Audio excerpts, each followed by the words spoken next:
Good morning বন্ধুরা, তোমরা সবাই কেমন আছো? আশা করছি সবাই খুব ভালো আছো। আমি মোটামুটি আছি, কারণ সবাই জানে যে আমার শরীরটা খুব খারাপ। তো যেদিন এই ভিডিওটা শ্যুট করেছি সেদিনও শরীরটা প্রচণ্ডই খারাপ ছিল। তো যাই হোক, অনেক দিন কোনো ভিডিও দেওয়া হয়নি, সেই জন্যই ভিডিওটা শ্যুট করছি আর কি। তো এই বছর ফার্স্ট টাইম আমাদের এখানে অষ্টম প্রহর হয়েছে। তো আমিও আগে কোনো দিন অষ্টম প্রহর দেখিনি, এই ফার্স্ট টাইম দেখলাম। আর এই বছরই ফার্স্ট টাইম আমাদের এখানে অষ্টম প্রহর হলো। তো বেশ ভালোই লাগছিলো গানগুলো শুনতে। সন্ধ্যার সময় সে মাঠে বসেছিলাম। আমি কোনো যে ভিডিও করবো সেরকম কোনো পরিকল্পনা ছিল না, এমনিই বসে দেখছিলাম। তো এত ভালো লাগলো, তো ভাবলাম তোমাদের সাথে একটু শেয়ার করি, আমারও একটা ভিডিও হয়ে যাবে, তোমাদেরও দেখা হবে। সেই কারণেই ভিডিওটা করলাম।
তো দেখতেই পাচ্ছ এখানে সন্ধ্যা আরতি হচ্ছে, আর তার সঙ্গে দেখতেই পাচ্ছ যে কীরকম নাচ গান হচ্ছে। তো আমি এই ভিডিওটা করতে করতে সামনের দিক থেকে একদম পিছন দিকে চলে এসেছিলাম। আর এদিকে পুকু আর আমাকে খুঁজে পাচ্ছিল না, জানো, এই নিয়ে হচ্ছে সমস্যা।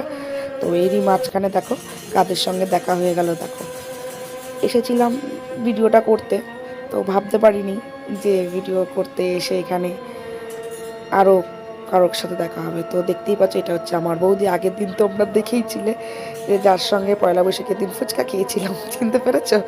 এই হচ্ছে ননদ বৌদি। হ্যাঁ, তো আমিও ভিডিও করছি, উনিও ভিডিও করছেন, ওনাকে আবার একটু হাইটাই করে দিলাম। তো আমাদের এই ভিডিও পর্ব শেষ হতে না হতে আর একদিকে দেখো আরেক দিদিভাইকে, তার সঙ্গে আমার সাথে দেখা হয়ে গেল। তিনি অবশ্য আমার কি বলবো, মানে লাইভে আসতেন, আস্তে আস্তেই পরিচয় হচ্ছে। তাকে আমি আগে কোনোদিন দেখিনি, তো লাইভ থেকেই তার সাথে আমার পরিচয়। কিন্তু তার সঙ্গে যে এরকমভাবে হঠাৎ করে এখানে দেখা হয়ে যাবে সেটা ভাবতে পারিনি। তবে তার বাড়ি আমাদের বাড়ির এখানেই, আগে শুনেছিলাম কিন্তু কোনো দিন দেখা হয়নি। তো আজকেরই ফার্স্ট টাইম দেখা হলো। আর এদিকে দেখো আরতি হয়ে গেছে, তো সবাই আরতিও নিচ্ছে, আমিও আরতি নিয়ে নিলাম, অটো মাথায় দিলাম। এদিকে তো পুকুকে তো খুঁজেই পেলাম না যে পুকুর মাথায় একটু দেবো, কোথায় ছিল পুকু জানি না। দেখ আমি একটু নিজের মাথায় দিয়ে নিলাম। তো তারপরেই দিদিভার সঙ্গে দেখা হলো, দিদিভার সাথে একটু কথা বললাম। তো তারা আস্তে আস্তে তোমরাও দেখতে পাবে, চলো কেউ স্কিপ করো না। দেখো বলতে না বলতে দেখো দিদিভাইয়ের সঙ্গে এই দিদিভাই এনার একটা চ্যানেল আছে, এনার চ্যানেলের নাম হচ্ছে দিন প্রতিদিন। তো তোমরা যারা আমার লাইভে আসো তারা নিশ্চয়ই এই নামটা তোমাদের সাথে পরিচিত। তো উনি অনেকবার আমার লাইভে এসেছেন, আমার সাথে কথাবার্তা বলেছেন। যখন আমার হাজব্যান্ডের অপারেশনের সময় উনি এসেছেন, দেখো উনিও ভিডিও করেন আর কি। আর ওনার এই দেখো এখানে দেখতে পাচ্ছ যে লোকনাথ বাবার একটা অনুষ্ঠানের জন্য মন্দিরে যাওয়ার জন্য আমাকে নিমন্ত্রণ করলেন। ওরে এবার দিদিভাই চলে যাচ্ছেন, আমি তাই পিছন দিয়ে একটা ভিডিও করে নিলাম। আর এই যে পুকুকে লাস্ট মিশিং খুঁজে পাওয়া গেছে, পুকুর খুঁজে পেয়েছে, এই যে খেলাধুলা করছে। আর ওইদিকে তো অষ্টম প্রহর চলছেই। এবার বাড়ি যাওয়ার পালা। আর ভালো লাগছে না, শরীরটা খারাপ লাগছে, এবার বাড়ি চলে যাব। আর এইদিকে দেখছো পিঙ্ক কালারের প্লাস্টিক দিয়ে যেটা ঘেরা আছে, এখানে হচ্ছে আমাদের খাওয়া দাওয়ার ব্যবস্থা। তো চলো আজকে ভিডিওটা এই পর্যন্তই রাখলাম। যদি তোমাদের কিছু ভালো লাগে লাইক শেয়ার কমেন্ট করে দিও।